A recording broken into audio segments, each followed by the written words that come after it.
And आज हम सभी अपने YouTube के माध्यम से ट्यूबरकुलोसिस क्या है इसके बारे में जानकारी प्राप्त करेंगे। आइए दोस्तों, सरल पूर्वक आज हम सभी इस चैनल के माध्यम से ट्यूबरकुलोसिस के बारे में अध्ययन करेंगे कि ट्यूबरकुलोसिस क्या होता है। सबसे पहले हम सभी ट्यूबरकुलोसिस का डिफिनेशन लिखेंगे।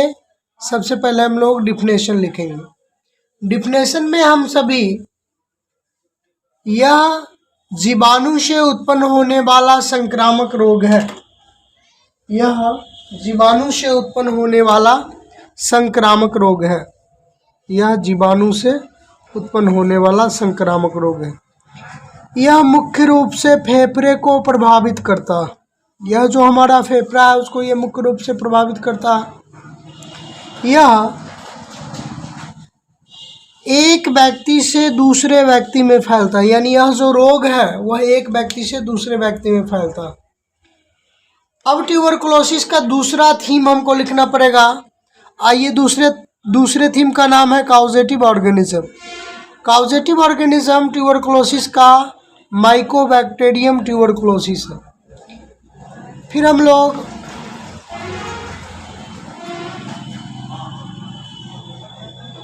अब हम सभी इसके इंक्यूबेशन पीरियड का अध्ययन करेंगे कि ट्यूबरकुलोसिस का इंक्यूबेशन पीरियड क्या होता है। देखिए, ट्यूबरकुलोसिस का जो इंक्यूबेशन पीरियड होता है वो 3 वीक से लेकर और 9 वीक तक होता है, यानी 3 सप्ताह से लेकर और 9 सप्ताह तक ट्यूबरकुलोसिस फैलता है। फिर हम लोग ट्यूबरकुलोसिस के स्प्रेड का अध्ययन करेंगे कि ये कैसे फैलता है। दोस्तों, ये हवा से फैलता है, ये खांसी करने से फैलता है, ये किस करने से फैलता है, यानी आपस में एक दूसरे को किसिंग करेंगे, चुम्मा लेंगे तो उससे ट्यूबरकुलोसिस रोग जो है फैलेगा। आइए अब हम लोग इसके कैरेक्टर्स का अध्ययन करें कि इसका कैरेक्टर्स क्या होता। देखिए, सबसे फर्स्ट कैरेक्टर इसका है, इसके रोगी को रात में अत्यधिक खांसी होती है और लगातार खांसी होती है। इसके रोगी को रात में खांसी होगा, अत्यधिक खांसी होगा, लगातार खांसी होगा। इसके रोगी को बलगम अधिक मात्रा में निकलता है। इसके रोगी को बलगम अधिक मात्रा में, जो खखार बोलते हैं हम लोग, इसके रोगी को बलगम में अधिक ब्लड आता। इसके रोगी के बलगम में अधिक ब्लड आता। इसके रोगी को रात में अधिक पसीना चलता है। इसका जो रोगी होगा रात में अत्यधिक पसीना चलता है। इसके रोगी को रात में बुखार आता, यानी रात में बुखार आएगा। इसके रोगी को अत्यधिक सिर दर्द होगा। इसका जो रोगी होगा उसको रात में बुखार आएगा। इसके रोगी को अत्यधिक सिर दर्द होगा।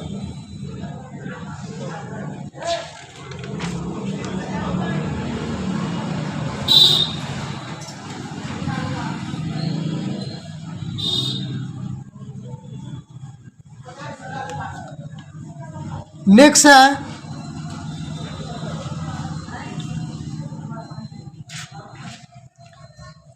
इसके रोगी को भूख नहीं लगती है, यानी ट्यूबरकुलोसिस का जो रोगी होगा उसको भूख नहीं लगेगा।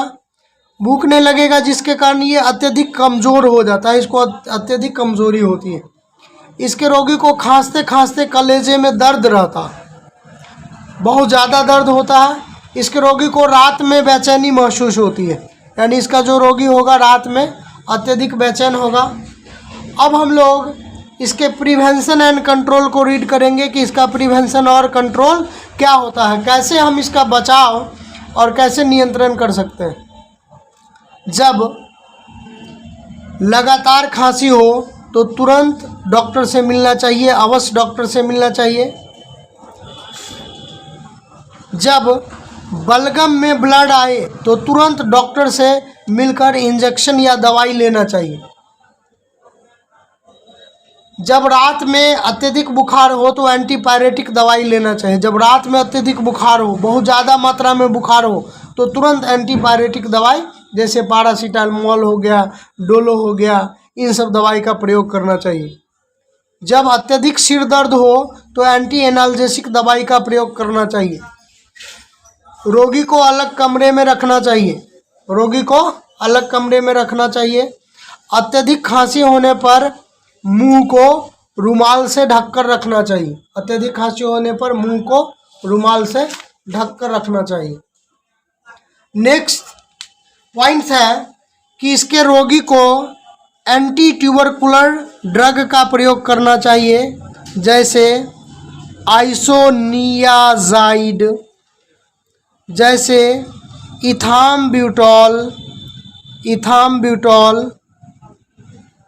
जैसे पाराजीनामाइड।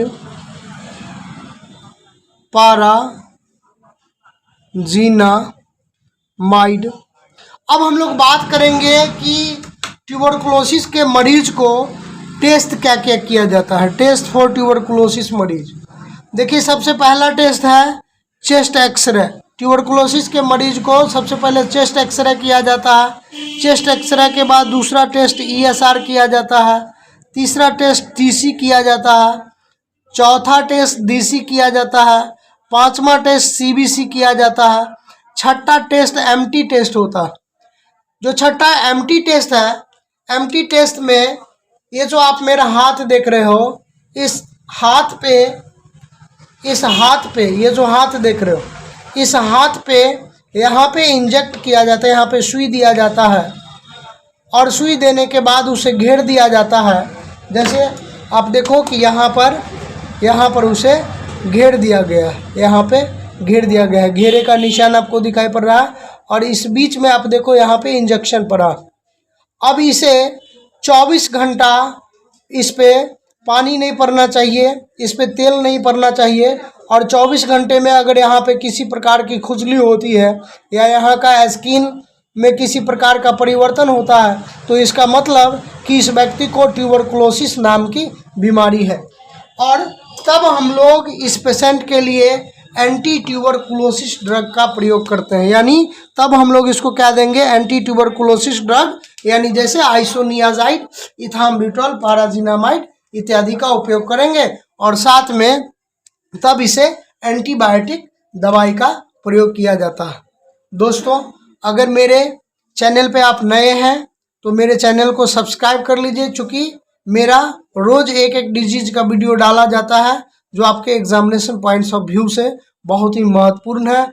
अगर आप किसी भी कॉम्पिटिटिव एग्ज़ाम का प्रिपरेशन करना चाहते हैं तो आप मेरे इस चैनल से जुड़ करके और आप रोज़ तैयारी कर सकते हैं। इसलिए आप सभी से नम्र निवेदन है कि आप सभी मेरे इस चैनल के लिए एक लाइक, शेयर और कमेंट ज़रूर कर देंगे। जय हिंद दोस्तों।